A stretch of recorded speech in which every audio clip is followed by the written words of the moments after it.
ओम श्री गणेशाय नमः। दोस्तों, स्वागत है आप सभी का एक बार फिर से। दोस्तों, इस बार 19 सितंबर 2023 को करीब 250 वर्षों बाद एक अद्भुत और शुभ संयोग बनने जा रहा है, क्योंकि इस दिन साल की सबसे बड़ी चतुर्थी गणेश चतुर्थी पड़ने जा रही है।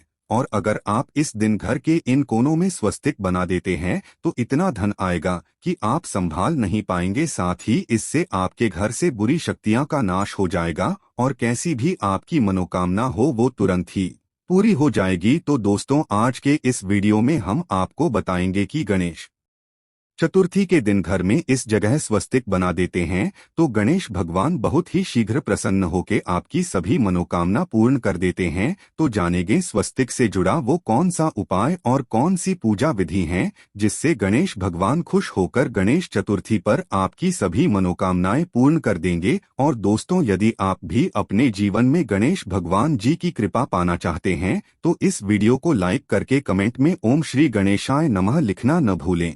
दोस्तों, किसी भी शुभ काम के पहले या किसी भी नई चीज के इस्तेमाल से पहले उसमें कुमकुम, सिंदूर या हल्दी का स्वास्तिक बनाने की प्रथा सदियों से चली आ रही है। ऐसा माना जाता है कि ये घर में खुशहाली लाने का एक आसान तरीका है। स्वास्तिक को मंगल ग्रह का प्रतीक माना जाता है, इसी वजह से इससे घर में ऊर्जा आकर्षित होती है और जिस स्थान पर यह शुभ चिन्ह बनाया जाता है वह अपने आप ही ऊर्जा से भरपूर हो जाता है।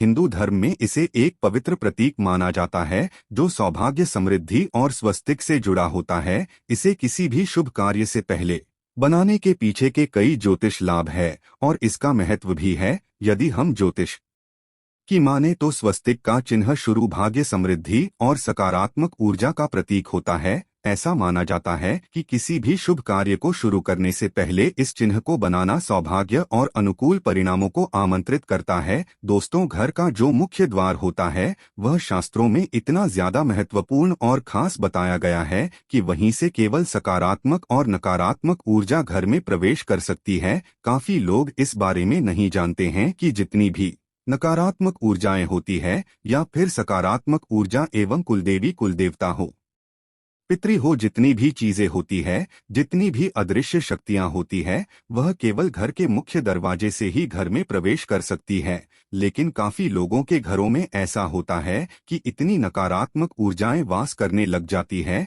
कि उनका अपने खुद के घर में मन नहीं लगता है और बिल्कुल ऐसा मन करता है कि घर से बिल्कुल किसी भी प्रकार से बाहर निकला जाए। और यह चीजें आपने खुद भी काफी बार देखी होंगी कि जब भी आप घर से बाहर रहते हैं उस समय तो आपका मन बिल्कुल ठीक रहता है, लेकिन जैसे ही घर में प्रवेश करते हैं इस प्रकार से लगता है कि ना जाने कितनी नकारात्मक शक्तियों ने आपको घेर लिया है। तुरंत ही बहुत ज्यादा घबराहट, बेचैनी हो जाती है। काफी लोग उनके बारे में बताते भी हैं और पूछते भी हैं। तो दोस्तों, आपको बता दें कि जब भी इस प्रकार होता है कि घर में नकारात्मक ऊर्जा वास करें तो आप समझ जाएं कि उन दिनों में फिर कोई भी कार्य आपका बनने वाला बिल्कुल भी नहीं है। जितनी भी आप कार्य करेंगे उन सभी कार्यों में बिल्कुल ही निराशा हाथ लगने वाली है, क्योंकि जितनी भी शुभ लाभ, सुख, समृद्धि, धन की चीजें होती है वह वहीं पर आकर्षित होती है जहां पर सुखवास करता है, यानी कि सकारात्मक ऊर्जा ये जहां पर वास करती है केवल वहीं पर सुख बरसता है, नहीं तो नकारात्मक ऊर्जा केवल दुख को ही आकर्षित करती है। दोस्तों, अब आपको ये भी बता दें कि काफी घरों में ऐसा होता है कि पितरों के कारण भी कष्ट होते हैं, क्योंकि अगर पितृ प्रसन्न नहीं होते हैं या फिर पितृ अगर संतुष्ट ना हो तो ऐसे घर में हमेशा ही लगातार संकट घेर के रखता है। कहीं ना कहीं से परेशानी उत्पन्न होती रहती है। जितनी भी मेहनत लोग करते हैं उन्हें उनकी मेहनत का लाभ मिल ही नहीं पाता है। इसीलिए कहा जाता है कि पितरों का साथ होना बेहद आवश्यक होता है। जिस भी व्यक्ति पर पितरों का हाथ होता है तो ऐसा व्यक्ति कभी भी निराशा को अपने जीवन में नहीं देखता है। चाहे उसके जीवन में कितना भी कष्ट हो, पितर उसके सभी संकट को ढाल की तरह अपने ऊपर ले लेते हैं। इतना ज्यादा महत्वपूर्ण पितरों को बताया गया है। अब आपको यह भी बता दें कि पितरों का जो स्थान होता है वो घर का मुख्य द्वार होता है। घर के मुख्य द्वार पर जो ऊपर वाला स्थान होता है वहीं पर पितृ और कुलदेवी, कुलदेवता वास करते हैं। जिससे घर के पितृ स्ट्रांग नहीं होते हैं या फिर कुलदेवी, कुलदेवता स्ट्रांग नहीं होते हैं तो उस घर में हमेशा ही नकारात्मक ऊर्जा वास करती है और जहाँ पर नकारात्मक ऊर्जाएं निवास करती है वहाँ पर घर के सभी लोगों में आपस में इस तरह से लड़ाई होती है, इस तरह से युद्ध होता है कि जैसे पता नहीं कितने बड़े दुश्मन हो। तो आपको यह भी बता दें, यह सभी चीजें केवल नकारात्मक ऊर्जाओं के कारण होती है। अगर घर में सकारात्मक ऊर्जा आए हो तो वहाँ के सभी लोग समझदार हो जाते हैं, शांत हो जाते हैं, संतुष्ट हो जाते हैं। लेकिन अगर नकारात्मक ऊर्जा किसी घर में वास करती हो तो वहाँ पर बीमारी होना, हमेशा ही तनाव बना रहना, चिंता बनी रहनी, धन की समस्याएं होना, कर्ज बढ़ जाना, शत्रु का घेर लेना, इस प्रकार की सभी नकारात्मक ऊर्जा ये वहाँ होने लग जाती है। तो सबसे पहले आप इस चीज को यह समझे कि आपके घर का जो मुख्य दरवाजा है, जो घर का मुख्य द्वार है, उस पर हमेशा ही हर महीने एक स्वस्तिक बनाना है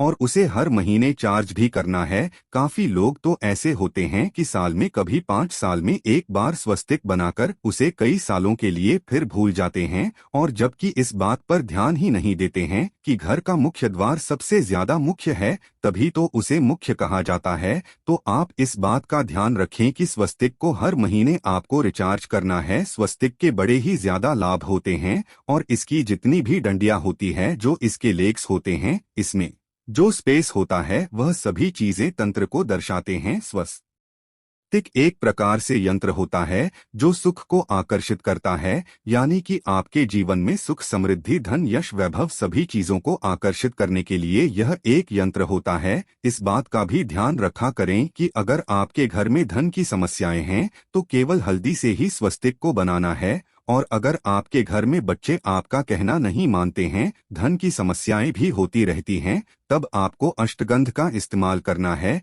या सिंदूर में चंदन मिलाकर भी स्वस्तिक घर के मुख्य द्वार पर बनाया जा सकता है। इससे बहुत ही ज्यादा लाभ मिलते हैं। ये गुप्त विधि है कि सिंदूर में आपको चंदन मिलाकर ही स्वस्तिक को बनाना है। इससे पितृ प्रसन्न होते हैं, कुलदेवी का, कुलदेवताओं का साथ बना रहता है, और उस घर में नकारात्मक ऊर्जा ये बिल्कुल भी प्रवेश नहीं कर पाती है। जिस घर में हर महीने स्वस्तिक चार्ज भी होता रहता है तो वहां पर नकारात्मक ऊर्जा प्रवेश नहीं करती। अब दूसरी चीज आपको यह ध्यान रखनी है कि घर का जो मुखिया है और घर के मुखिया की जो डेट ऑफ बर्थ है, उसी का भाग्य अंक निकालकर आपको अपने घर के मुख्य द्वार पर अंदर की ओर लिख लेना है। और जब भी आप घर से बाहर निकलते हैं या फिर बाहर से घर में आते हैं तो बस उस अंक को रोजाना आप छूना शुरू करें। बस इतना करने मात्र से ही कुछ अंक से लाभ इतने ज्यादा जीवन में बढ़ जाते हैं कि जैसे अगर आपके जीवन में धन की समस्याएं, कर्ज की समस्याएं या फिर शत्रुओं ने आपको घेर के रखा है, तो अपने भाग्य अंक को रोज छूने मात्र से ही उस अंक से आपको इतनी शक्तियां प्राप्त होती है कि जो जीवन के कष्ट है वह आपके समाप्त हो जाते हैं। अब आपको यह करना किस प्रकार है, यह भी आप जान ले दोस्तों।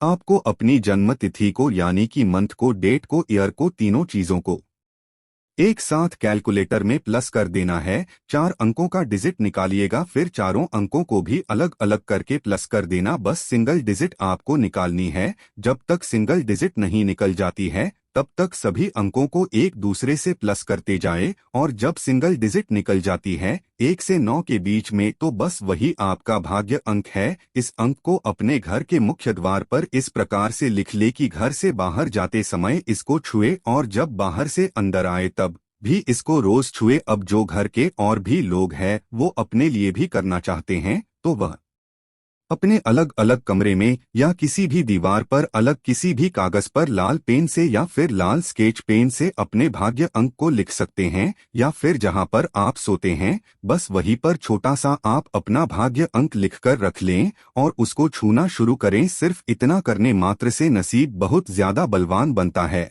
और अगर आप अपने भाग्य अंक के संपर्क में रहते हैं, यानी कि अपनी सराउंड ही को अपने भाग्य के अनुसार बनाते हैं, तो जीवन में सफलता निश्चित ही आती है। अब आप यह देखिए कि भाग्यांक केवल डिजिट नंबर या कोई एक अंक नहीं है, बल्कि यह चीजें आपके घर की अदृश्य शक्तियां को दर्शाती है। यानी कि इस भाग्यांक में आपने जन्म लिया है तो इस प्रकार से आप अपने भाग्य की जो है उससे संपर्क में जुड़ जाते हैं और वहीं से आपको हीलिंग प्राप्त होती है। आपको यह भी बता दें कि जितनी भी अदृश्य शक्तियां होती है, जितनी भी सकारात्मक शक्तियां होती है, वह एक प्रकार से एंगल ही कही जाती है, यानी कि ये इतने ज्यादा अच्छे होते हैं कि बस केवल आपकी मदद करना चाहते हैं। अगर आप किसी भी तरह से उनसे संपर्क बनाना जान जाते हैं तो चाहे आप उन्हें फिर कुछ भी कहें, निश्चित ही आपके कार्य को करते हैं। बल्कि सकारात्मक ऊर्जा का कार्य केवल इतना ही है कि वह उस व्यक्ति की मदद करें जो केवल दुख में होता है, परेशानी में होता है, या जो भी जिस भी व्यक्ति के जीवन में संकट हो, अगर वो उन अदृश्य शक्तियों से संपर्क बना लेता है तो उसे निश्चित ही सहायता सफलता प्राप्त होती है। यानी कि हर तरह से बस वह आपकी मदद करना चाहते हैं। इसी प्रकार से नकारात्मक ऊर्जा जो होती है वो केवल जीवन से सुख को खाना चाहती है, दुख देना चाहती है, कष्ट देना चाहती है। तो जो नकारात्मक ऊर्जा होती है उससे तो लोग संपर्क बना लेते हैं, गलत कर्म करके, गलत चीजों को करके, गलत गलत कार्य करके, लेकिन उन्हें इस बारे में जानकारी नहीं होती है कि सकारात्मक ऊर्जा से किस प्रकार संपर्क बनाया जाता है। तो आपको यह भी बता दें कि अगर आप दूसरों के लिए, चाहे कोई आपका शत्रु भी हो, उनके ये भी अच्छा सोचते हैं, केवल अच्छा ही बोलते हैं, सबको केवल यही कहते हैं कि कल्याण हो, सबको आशीर्वाद देते हैं, तो बस यह आप समझ लें कि सकारात्मक ऊर्जा ने घेरा बनाकर आपको घेर लिया है और कोई भी कष्ट, कोई भी परेशानी आपके जीवन में बिल्कुल भी नहीं आ सकती है। और यह बात बिल्कुल तंत्र से सिद्ध। और अगर आप इस चीज को करके देखेंगे कि जब भी आपको कोई बुरा बोले, बस अपने मन से आपको किसी के लिए बुरा नहीं बोलना है, बुरा नहीं सोचना है, कुछ भी गलत या नकारात्मक आपको अपने मन में नहीं लेकर आना है। बस केवल इतना 4 दिन आप खुद कर के देखे, 5वें दिन आप खुद समझ जाएंगे कि कितनी ज्यादा बड़ी बात इस वीडियो में आपको पता चल गई है। क्योंकि जैसे ही आप दूसरों का भला सोचने लगेंगे, कल्याण सोचने लगेंगे, किसी के बारे में बुरा नहीं बोलेंगे, किसी को गलत नहीं कहेंगे और ना ही किसी के बारे में गलत करने की सोचेंगे, तो बस उसी समय से सकारात्मक ऊर्जा सेवक की तरह आपके कार्य करती है। जो भी आप चाहते हैं वह आपको लाकर देती है और किसी न किसी रूप से आपको यह भी संकेत देती है कि हम आपके आसपास है। इस बारे में और भी ज्यादा विस्तार से जानेंगे कि किस प्रकार सकारात्मक ऊर्जा संकेत देती है, किस प्रकार उनसे बात की जा सकती है और किस प्रकार से वह स्वप्न में भी आती है। क्योंकि जैसा कि आप जानते हैं कि नकारात्मक ऊर्जा घबराहट देकर, परेशानी, कष्ट देकर दर्शाती है कि नकारात्मक ऊर्जा आपके आसपास घूम रही है, उसी प्रकार से सकारात्मक ऊर्जा भी संकेत देती है, बल्कि नकारात्मक ऊर्जा से ज्यादा स्ट्रांग संकेत देती है, जो बड़ी आसानी से समझ भी आ जाती है। दोस्तों, आइए अब आपको गणेश चतुर्थी की व्रत कथा सुनाते हैं, जिससे सच्चे दिल और साफ मन से सुनने मात्र से आपकी हर इच्छा पूरी हो जाएगी।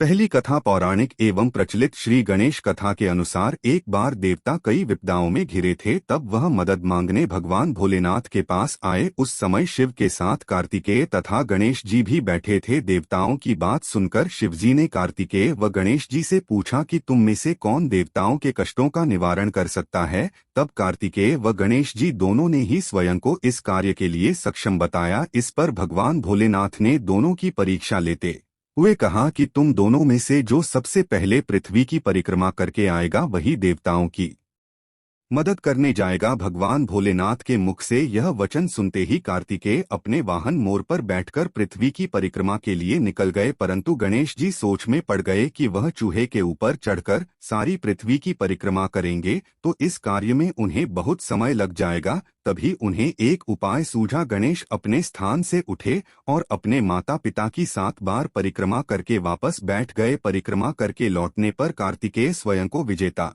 बताने लगे। तब शिवजी ने श्री गणेश से पृथ्वी की परिक्रमा न करने का कारण पूछा। तब गणेश ने कहा, माता पिता के चरणों में ही समस्त लोग हैं। यह सुनकर भगवान भोलेनाथ ने गणेश जी को देवताओं के संकट दूर करने की आज्ञा दी। इस प्रकार भगवान भोलेनाथ ने गणेश जी को आशीर्वाद दिया कि चतुर्थी के दिन जो तुम्हारा पूजन करेगा और रात्रि में चंद्रमा को अर्घ्य देगा, उसके तीनों ताप यानी दैहिक ताप, दैविक ताप तथा भौतिक ताप दूर होंगे। इस व्रत को करने से व्रतधारी के सभी तरह के दुख दूर होंगे और उसे जीवन के भौतिक सुखों की प्राप्ति होगी। चारों तरफ से मनुष्य की सुख समृद्धि बढ़ेगी, पुत्र पौत्रादि धन ऐश्वर्य की कमी नहीं रहेगी। गणेश चतुर्थी व्रत की दूसरी कथा। एक समय की बात है, राजा हरिश्चंद्र के राज्य में एक कुम्हार था। वह मिट्टी के बर्तन बनाता, लेकिन वे कच्चे रह जाते थे। एक पुजारी की सलाह पर उसने इस समस्या को दूर करने के लिए एक छोटे बालक को मिट्टी के बर्तनों के साथ आवा में डाल दिया। उस दिन संकष्टी चतुर्थी का दिन था। उस बच्चे की माँ अपने बेटे के लिए परेशान थी। उसने गणेश जी से बेटे की कुशलता की प्रार्थना की। दूसरे दिन जब कुम्हार ने सुबह उठकर देखा तो आवा में उसके बर्तन तो पक गए थे, लेकिन बच्चे का बाल बांका भी नहीं हुआ था। वह डर गया और राजा के दरबार में जाकर सारी घटना बताई। इसके बाद राजा ने उस बच्चे और उसकी मां को बुलाया तो मां ने सभी तरह के विघ्न को दूर करने वाली संकष्टी चतुर्थी का वर्णन किया। इस घटना के बाद से महिलाएं संतान और परिवार के सौभाग्य के लिए संकट चौथ का व्रत करने लगी। तो दोस्तों, उम्मीद करते हैं आज की वीडियो से आपको लाभ अवश्य होगा। आज के लिए बस इतना ही। तो दोस्तों, आपको ये जानकारी कैसी लगी हमें कमेंट में अवश्य बताएं। वीडियो को लाइक करें। धन्यवाद।